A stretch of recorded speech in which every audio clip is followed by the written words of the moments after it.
golden era. But oh, personally, that time when DJ Hammer and Reiko, they used to run on Fridays at the lounge, and at the same time there was also the Saturday matinees that Fifth Floor organized at in Arbs. What's the place name? I can't get to that name, but yeah, they used to run like a matinee, and that time that the Friday night started out free.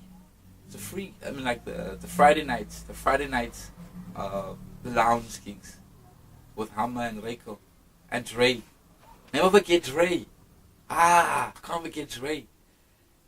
And then there was also DJs like DJ Ra or actually Dominique. She was also spinning some vinyls and some other cats also. But yeah, the golden era. It was the spot was free. We used to go there before you go somewhere else, or sometimes just end up staying the whole night. And it was free. You used to come there, meet everyone was there because it was, of course, obviously free. So it was very hype. Wasn't like a hype, but it's more of like it was just a home for us on Long Street, because it was the one place that we could really express. We could go we could go crazy. We could do, we could do whatever we wanted to do. Were you aware of sessions that DJ Ready D and I think Azul were hosting at Brown's Cafe? Yeah, I mean, like, these are Azul and Ready D. I want to big up my respect to them. They are really like pioneers in the Cape Town hip hop and even South African hip hop. Yeah. So, of course, we were aware of them. And did you attend? We used to go. I mean, like, Azul used to play, still does, the head knot shit. The KRS ones. I mean, like, it's nice. You can't front, but like, you can't.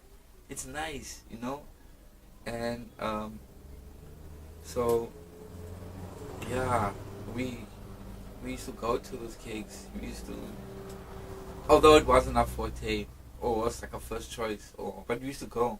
What was your first choice? Our first choice was, of course, the Hummers, the Reikos at the time, because they were playing the double beats that we loved. Not only liked, but we loved, And from the moment, I remember back in the day of the dance, I was just telling you. So, of course, like there's the heads. So we all had the heads, and and there's people just like, oh, this sounds cool. They just kind of like just get tagged along, So, so I remember on the dance floor, we used to like, so the beat started playing. Okay, the end of a beat, and the new beat starting to be mixed in.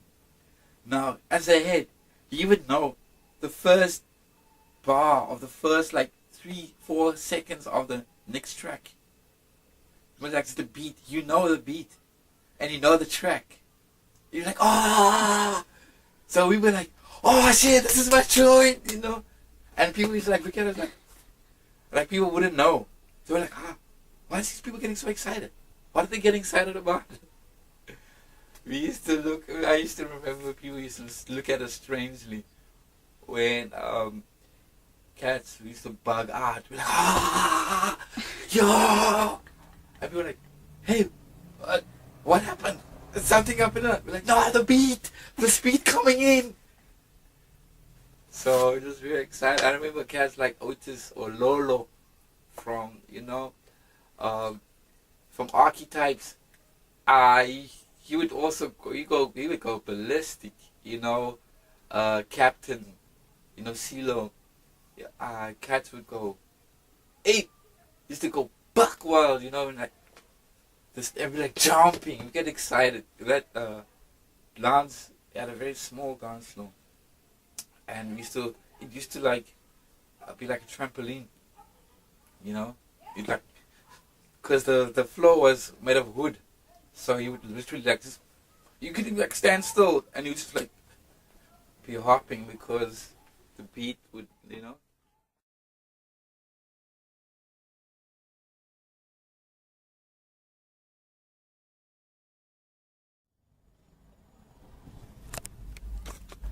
But I sing only one. No, it's Okay. up to you. Like if I think about it, the crews that I really respect, uh, it's hard to say one crew. It's very difficult. But I remember um, Groundworks. Groundworks was like they were really laying the foundations, the groundworks, in terms of the hip hop underground style. So a lot of respect for them. Uh, there was also um, this crew's first case. They were nice when they came out. They were nice, yo. First case, I remember first case killed it for days on end. Ah. Where's first case now? Sure. It's difficult to say. I remember Zwei, Muff. Those were the cats. The cats just most times, guys wouldn't go solo. They follow solo pursuit, and yeah. So I guess you don't really hear so much of them, but they are around. They are around, but not as a crew. Who are they? Uh, Zwei. Do you know Zwei? Zwei and Muff. Mafioso and Zwei. There were four of them, actually. But the one cat, he killed it. I remember, he was sick. He's sick. And there was some audio visual from Joburg also killed it. I remember. AV. There was also cats like Kanif. Kanif was also killing it. Robo, the technician, killing it. Cats like, of course, I mentioned him, Fatic. Chindy has always been like just like crazy with his rhymes, so he was always killing it.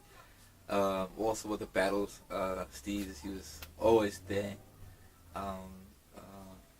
Then also Joburg, there was some nice Joburg, crews, like some sick cats, and then back me and Reiko, we organized, and this other sister, Controversy, and later on Monisha, Eavesdrop, we organized Hip Hop Connected.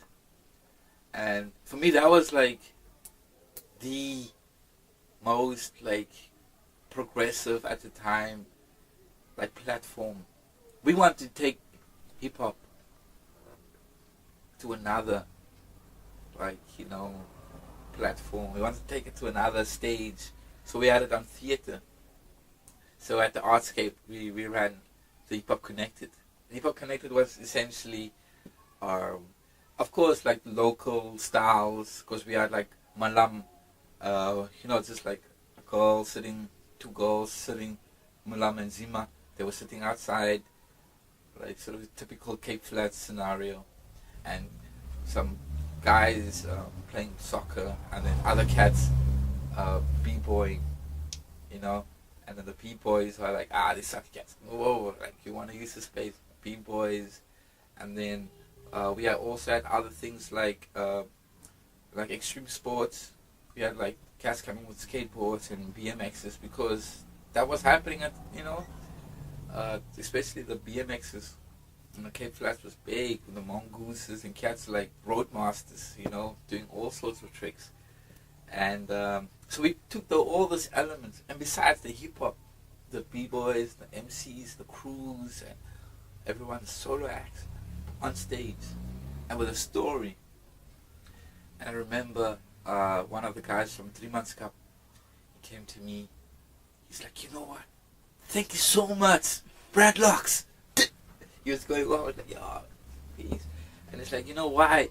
Because I could invite my mother and my family members to come watch me. I can't invite them to come to a show in the club or wherever, you know, on Long Street.